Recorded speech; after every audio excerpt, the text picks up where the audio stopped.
할렐루야. 3월 28일 월요일 새벽 기도를 시작하도록 하겠습니다. 사도신경으로 우리 신앙을 고백하시겠습니다. 나는 전능하신 아버지 하나님 천지의 창조주를 믿습니다. 나는 그의 유일하신 아들 우리 주 예수 그리스도를 믿습니다.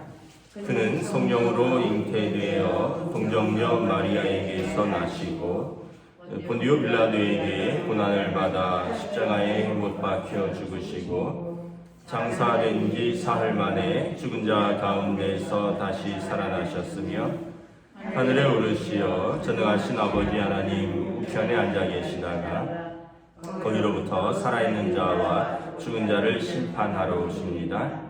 나는 성령을 믿으며 거룩한 공교회와 성도의 교제와 죄를 용서받는 것과 몸의 부활과 영생을 믿습니다. 아멘. 찬송가 165장 찬양하시겠습니다. 찬송가 165장입니다.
신약성경 누가복음 24장 1절부터 12절까지 말씀입니다.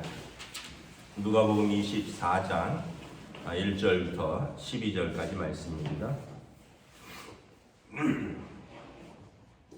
다 찾으신 줄 알고 저와 여러분들이 한 절씩 교독하도록 하겠습니다. 누가복음 24장 1절부터 12절까지 말씀입니다. 안식 후 첫날 새벽에 이 여자들이 그 준비한 향품을 가지고 무덤에 가서 돌이 무덤에서 굴려 옮겨진 것을 보고 들어가니 주 예수의 시체가 보이지 아니하더라. 이로 인하여 근심할 때에 문득 찬란한 옷을 입은 두 사람이 곁에 섰는지라. 여자들이 두려워 얼굴을 땅에 내니 두 사람이 이르되 어찌하여 살아있는 자를 죽은 자 가운데서 찾느냐. 여기 계시지 않고 살아나셨느니라. 갈릴리에 계실 때에 너희에게 어떻게 말씀하셨는지를 기억하라. 이르시기를 인자가 죄인의 손에 넘겨져 십자가에 못 박히고 제3일에 다시 살아나야 하리라 하셨느니라 한데 그들이 예수의 말씀을 기억하고 무덤에서 돌아가 이 모든 것을 11사도와 다른 모든 이에게 알리니 이 여자들은 막달라 마리아와 요한나와 야고보의 모친 마리아나 또 그들과 함께한 다른 여자들도 이것을 사도들에게 알리니라. 사도들은 그들의 말이 허탄한 듯이 들려 믿지 아니하나 베드로는 일어나 무덤 위에 달려가서 구부려 들여다보니 세마포나 보이는지라. 그 된 일을 놀랍게 여기며 집으로 돌아가니라. 아멘. 할렐루야. 새로운 하루 또 새로운 한 주가 시작되었습니다. 주님 주시는 은혜와 평강이 가득한 복된 날 되시기를 축복합니다. 오늘 말씀에 보면 예수님께서 이제 십자가에 죽으시고 장사 지낸 바 되셨죠. 아리마대 사람 요셉과 니고데모가 예수님을 장례를 치루었습니다. 아리마대 요셉이 자기 무덤에 23장 53절에 보면 예수님의 시체를 세마포로 싸고 한 번도 장사한 일이 없는 바위에 판 무덤에 넣어두었습니다. 네, 오늘 24장에 보면 여인들이 안식 후 첫날 새벽에 예수님의 이제 어떻게 보면 시신을 염을 하려고 준비한 향품을 가지고 무덤에 갔는데 돌이 무덤에서 굴려 옮겨진 것을 보았습니다. 3절에 보면 들어가니 예수님의 시체가 보이지 아니한지라. 여인들이 발견한 것은 빈 무덤뿐이었습니다. 이 빈 무덤이 이제 부활의 증거이죠. 자, 그래서 이 빈 무덤에 대해서 유대인들이 시체 도난설을 이야기합니다. 예수님께서 생전에 이제 자기가 죽었다가 사흘 만에 살아난다라고 백성들을 미혹했다는 겁니다. 그러면서 예수님의 제자들이 시체를 훔쳐갈까 염려하니 빌라도에게 빌라도에게 요청해서 무덤을 좀 든든히 지켜달라. 그래서 빌라도가 이 다른 복음서에 보면 총독의 인장을 찍었습니다. 빈 무덤에. 그러니까 무덤을 돌로 막고 아마 그 당시 방식으로는 이 밧줄 같은 걸로 그 돌을 꽁꽁 싸맨 다음에 촛농 같은 걸로 초로 이제 거기를 이렇게 녹인 다음에 거기에다가 총독의 도장을 찍었을 것으로 보입니다. 이 인장을 치는 거죠. 우리도 이제 중요한 서류 같은 경우에 인비라고 해서 다른 사람이 뜯어보지 못하도록 하는 것이 어떤 방식이냐면 봉투에 접힌 부분에 도장을 찍는 겁니다.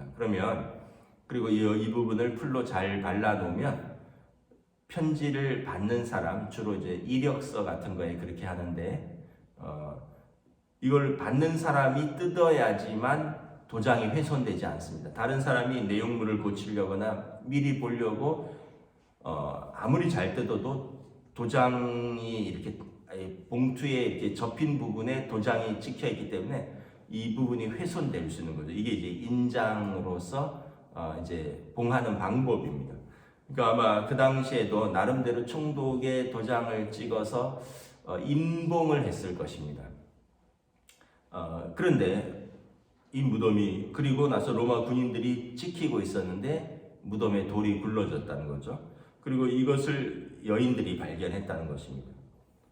오늘 본문에 보면 빈 무덤을 처음 발견한 분들이 여자분들입니다. 그런데 여러분 우리가 이해할 수 없는 것은 첫째는 로마 군인들이 지키고 있었습니다. 로마 군인들을 회유하거나 아니면 로마 군인들을 제압할 수 있어야 되는 거죠. 첫째는. 두 번째는 그 돌을 움직일 수 있는 또 힘이 있어야 됩니다. 그러니까 이것은 여인들이 할 수 있는 일이 아니라는 겁니다. 군인들을 제압할 수 있거나 또는 그 돌을 움직일 수 있는 몇 명의 사내들이 필요하다는 것이죠. 그러니까 이 모든 것이 예수님의 시체를 훔쳐갔다고 하기에는 말이 맞지 않는 거죠. 로마 군인들이 지키고 있었고 또 총독의 인장을 찍어서 인봉을 한 상태이고 그럼에도 불구하고 돌은 굴러져 있었고 무덤은 비어 있었다. 그래서 마태복음 같은 데 보면 이제 대제사장과 그 이제 수하들이 군인들에게 뇌물을 주고 시체를 훔쳐갔다고 해라. 우리가 그렇게 총독에게 잘 말해주겠다. 그렇게 해서 이제 시체 도난설이 이렇게 퍼지게 되는 것이죠. 안식 후 첫날 이제 주일인 거죠. 왜냐하면 23장 54절에 보면 예수님이 장사된 날은 이날은 준비일이요 안식일이 거의 되었더라. 그러니까 안식일은 금요일 저녁부터 토요일까지 시작되는 거고요. 예수님은 금요일 오후 3시에 운명하셨습니다. 그래서 안식일 예비일, 준비일인 것이고, 그러니까 금요일 오후에 돌아가시고 금요일 이제 오후에 무덤에 장사 지낸 바 되고 3일 만에 금요일, 토요일, 주일 새벽에 이제 부활하시는 것입니다. 그래서 우리가 주일을 지키는 이유가 주님께서 부활하신 날 주님을 예배하는 것입니다. 유대인들은 안식일을 지키는 거죠. 토요일을. 우리는 안식일을 지키는 것이 아니라 주님의 부활하신 날을 지키는 것입니다. 그래서 여러분 우리가 세상 사람들은 이날이 공휴일이고 쉬는 날이고 또는 뭐 놀러 가는 날이고 우리는 부활하신 주님을 예배하는 날이다. 그래서 오늘 여기 보면 부활하신 주님을 이제 처음 만난 사람들은 누구냐? 누굴까요? 이 여인들입니다. 부활하신 주님을 처음 만난 사람들. 오늘 본문에는 천사들이 만나지만 예수님께서 그 여인들을 만나십니다. 여러분 우리가 부활의 첫 번째 증인이 누굴까? 베드로일까? 아니라는 거죠. 수제자 베드로도 아니고 또 예수님의 왼편과 오른편에 앉게 해달라고 부탁했던 야고보와 요한도 아니고 부활하신 주님을 처음 만났던 사람들은 여인들이라는 겁니다. 그 얘기는 뭐냐 하면 예수님을 가장 사랑했던 사람들이 부활하신 주님을 가장 처음 만난다라는 것입니다. 그래서 여러분 참 어떻게 보면 아이러니하죠. 수제자 베드로 또는 뭐 요한, 야고보 이런 사람들이 부활하신 주님을 처음 만났을 것 같은데 그렇지 않고 10절에 보면 이 여인들의 이름이 나옵니다. 막달라 마리아, 7 귀신 들렸던 여인, 요한나, 야고보의 모친 마리아, 또 다른 여자들, 이런 무명의 여인들, 귀신 들렸던 여인들, 그 당시에 별로 중요하게 대접받지 못했던 여인들이 부활하신 주님을 가장 처음 만났다라는 것입니다. 우리가 여기서 깨닫는 것은 뭐냐 하면 주님을 사랑하는 사람이 주님을 만난다라는 것입니다. 그래서 또한 오늘 본문에 보면 여인들이 예수님이 이제 그 시체가 없는 것을 보고 두려워합니다. 4절에 보면 예수님의 시체가 보이지 않아서 여인들이 근심을 하는데 찬란한 옷을 입은 두 사람이 곁에 섰다가 그 여자들이 이제 두려워하여 얼굴을 땅에 대고 엎드려 있으니 뭐라고 말씀하시냐면 어찌하여 살아있는 자를 죽은 자 가운데서 찾느냐 여기 계시지 않고 살아나셨느니라. 예수님은 살아나셨는데 어찌하여서 무덤에서 찾느냐라는 것입니다. 그러면서 갈릴리에 계실 때 너희에게 어떻게 말씀하셨는가를 기억하라 라고 말씀합니다. 그 7절에 보면 인자가 죄인의 손에 넘겨져 십자가에 못 박히고 새 3일에 다시 살아나야 하리라 하셨느니라 한데 그들이 예수의 말씀을 기억하고, 신앙생활은 뭐냐 하면 예수님의 말씀을 기억하는 겁니다. 여러분, 예수님의 말씀을 기억하는 것이 신앙생활입니다. 그래서 예수님의 말씀을 기억해야지 그 말씀이 힘이 있는 거죠. 신앙생활 오래 해도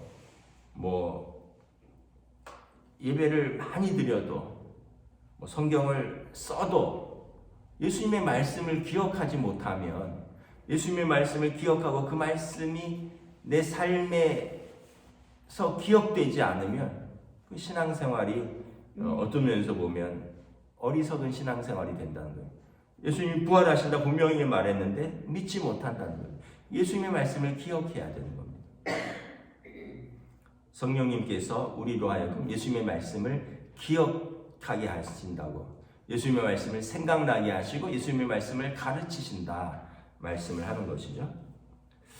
그래서 여러분, 오늘도 여러분, 우리가 우리 삶의 자리에서 여러 가지 상황도 있고 여러 가지 문제들도 있는데 예수님의 말씀을 기억해야 되는 거예요. 내가 너희를 떠나지 아니하리라. 내가 너희를 버리지 아니하리라. 내가 너희를 고아와 같이 버려두지 아니하리라. 예수님의 말씀을 기억하는 거죠. 또한 뭐라 그랬습니까? 요한복음 14장에 보면 너희는 두려워하지 말라. 내가 먼저 가서 너희를 위하여 처소를 예비하노라. 그래서 부활하신 주님께서 하나님 나라에 우리를 위하여 거처를 예비한다. 그래서 하나님 나라에 우리의 거처가 있다. 주님께서 그곳에 먼저 가셔서 우리를 영접하신다. 하나님의 예수님의 말씀을 기억하면 두려움이 없는 거죠. 그래서 예전에 어느 분처럼 이 아침에 주님께서 오실까? 이 저녁에 주님께서 나를 부르실까? 주님의 부르심을 사모하게 되는 거죠. 그래서 여러분, 신앙생활은 예수님의 말씀을 기억하는 것이다. 내 삶의 자리에서 주님의 말씀을 기억하고 사는 것이다. 또 오늘 본문에 보면 이 여인들이 이제 가서 사도들에게 말씀을 전합니다. 9절에 보면 무덤에서 돌아가 이 모든 것을 11사도와 다른 모든 이에게 알리니, 11절에 보면 사도들은 그들의 말이 허탄한 듯이 들려 믿지 아니하나. 그 당시에 예수님의 제자들도 어떻게 죽은 사람이 살아날 수 있겠느냐 하고 그 말을 믿지 못했다는 것입니다. 그러니까 여러분, 예수님 3년 따라다녀도 예수님의 말씀을 기억하지 못하면 말씀을 믿지 못한다는 거예요. 그러니까 이 사람들도 예수님의 말씀을 믿지 못하니까 어떻게 했습니까? 다 고향으로 뿔뿔이 흩어졌죠. 갈릴리 가서 다시 고기 잡고 낙심해서 엘마우 마을로 터덜터덜 걸어가면서 슬퍼하고 낙심하고 다시 돌아가는. 그런데 여러분, 예수님의 말씀을 기억해야지. 이것이 우리 신앙생활의 기본이고 우리 신앙생활의 힘이라는 것입니다. 12절에 보면 베드로는 그래도 이것이 무슨 일인가요? 요한복음에 보면 요한과 함께 베드로와 요한이 무덤에 뛰어갑니다. 그리고 가서 빈 무덤을 발견하고, 그리고 그들도 여인들에 이어서 부활하신 예수님을 만나게 되는 것입니다.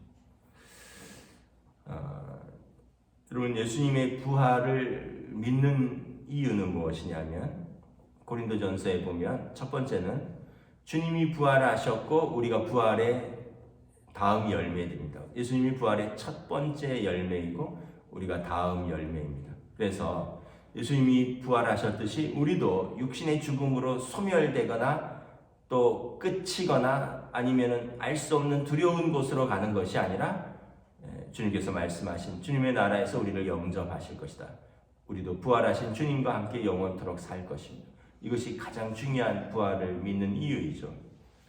우리가 사망 권세를 이겼다는 거예요. 사망 권세를 이겼습니다, 주님께서. 그래서 담대하게 우리도 주님의 나라에서 주님과 함께 영원토록 살 것입니다. 이 부활을 오늘도 믿지 못하는 분들이 있어요. 신앙생활을 하면서도 아유, 뭐 어떻게 가봐야 알지 뭐 이런 사람들이 있어요. 아유, 뭐 천국이 있는지 지옥이 있는지 가봐야 아는 거 아니겠어? 그래도 한번 보험 삼아 교회는 다녀놔야지. 또 뭐 보험 삼아 또 어떤 분들은 절에라도 좀 다녀봐야지. 왜냐하면 모른다고 생각을 하니까 그 두려움 때문에 이렇게 우리가 보험 왜 드나요? 암 걸릴까봐. 암 걸리면은 큰 돈이 드는데 안 걸릴 수도 있는데 암 걸리면 안 되니까 월 몇만 원씩 들어두는 거죠. 왜냐하면 암 걸리면 그걸로 이제 목돈 들어가는 치료비를 하려고. 마치 신앙생활을 그런 식으로 한다면 여러분 그것처럼 어리석은 신앙생활이 없는 거죠. 천국이 있는지 없는지 지옥이 있는지 없는지 난 모르는데 가봐야 아는데 혹시나 있으면은 곤란하니까 보험 삼아 교회는 다녀두겠다. 이러면 여러분 고린도전서 15장에 보면 우리 가운데 가장 어리석은 자다, 가장 불쌍한 자다 이렇게 말씀을 합니다.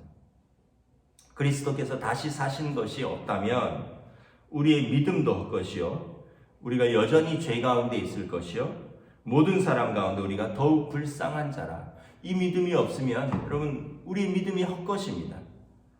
여러분 우리가 여전히 죄 가운데 있을 것입니다. 모든 사람 가운데 우리가 더욱 불쌍한 자라. 왜 불쌍한 사람인가요? 아니 우리의 믿음이 우리가 그토록 붙들고 살았던 믿음이 헛것이니까 주님의 부활이 없다면 우리 믿음이 다 무너지는 거잖아요. 여전히 죄 가운데 있을 것이요 예수님이 메시아가 아니니까 죽음과 사망 권세를 못 이겼으니까 우리 죄를 그분이 짊어진 게 아니잖아요. 그러면 여전히 우리는 죄 가운데 있을 것이고 모든 사람 가운데 우리가 더욱 불쌍한 자라. 아니 없는 걸 믿고 여전히 죄 가운데 있는데 다른 사람들은 이 주일날 놀러라도 가고 쉬기라도 하고 자기 하고 싶은 대로 하면서라도 살지. 우리는 평생 주일날 예배해야 하고 주일날 믿음을 지키고 또 여전히 우리는 그 믿음으로 살려고 애를 썼는데 정작 아무것도 없다면 우리가 제일 불쌍한 사람이 되는 거죠. 그래서 여러분 부활의 신앙을 믿지 못하면 아무것도 아닌 게 되는 것입니다. 그러나 부활의 신앙을 믿으면 모든 것입니다. 예수님이 우리 죄를 우리의 믿음은 헛것이 아니라 온전한 것이요 우리의 죄는 예수님이 짊어지신 것이요 우리는 모든 사람 가운데 더욱 가장 은혜를 받은 사람인 것입니다. 예수님의 십자가의 속량과 사망 권세를 이기신 그 부활의 능력으로 우리가 살아가는 것입니다. 고린도전서에 보면 부활의 증인들에 대해서 나옵니다. 여인들, 12제자들, 그리고 500여 명에게 일시에 보이셨다. 여러분 하나님의 말씀을 믿는 것이 신앙생활입니다. 성경을 하나님의 말씀 성경이잖아요. 우리는 성경을 믿는 사람들입니다. 성경을 못 믿으면 우리는 우리의 믿음 자체가 흔들린다는 것입니다. 오늘 말씀의 저처럼 갈릴리에 계실 때 너에게 어떻게 말씀하셨는지를 기억하라. 인자가 십자가에 못 박히고 제3일에 다시 살아나야 하리라 하셨느니라. 그들이 예수의 말씀을 기억하고 예수님의 말씀을 믿고요 기억하는 것이 중요합니다. 오늘도 여러분 예수님의 말씀, 주님의 하신 말씀을 믿고 또 우리가 이 말씀을 기억하며 또 이 말씀에 힘입어서 오늘도 살아가시기를 주님의 이름으로 축복합니다. 기도하겠습니다. 주님의 은혜를 감사합니다. 예수님을 사랑하여서 슬픔 가운데 찾아갔던 여인들은 빈 무덤을 발견하고 천사들의 말씀처럼 어찌하여 살아있는 자를 죽은 자 가운데서 찾느냐 여기 계시지 않고 살아나셨느니라. 갈릴리에 계실 때 너에게 어떻게 말씀하셨는지를 기억하라. 오늘도 이 땅에 많은 사람들은 사망과 죄와 사망의 권세에 눌려서 살고 있습니다.